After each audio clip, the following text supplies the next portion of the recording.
some pause. I also think there's another statistic that's important here. If you and I had been sitting here 5 years ago and said we're going to spend more money on interest on the national debt than on defense next year, you thought I was crazy. The fact is we are, because we've run at such a huge deficit that we're going to spend more money on paying the interest on the national debt.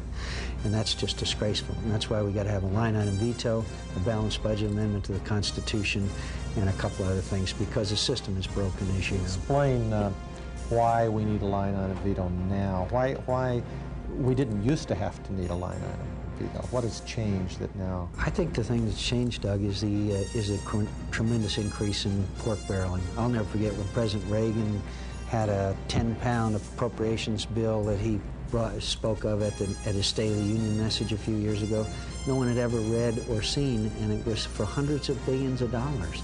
And crammed into that is all kinds of unnecessary and wasteful spending. Some of it is funny. We're going to spend $2.5 million next year to study the influence on the ozone layer of flatulence in cows. But others, such as $1.2 billion to refurbish an aircraft carrier in a shipyard that's supposed to be closed, is rather alarming. So we've got to have it. Otherwise, I don't see how we're going to get the deficit problem under control. And I think it would inevitably lead us into a depression unless we get it under control. We cannot continue to spend in this fashion.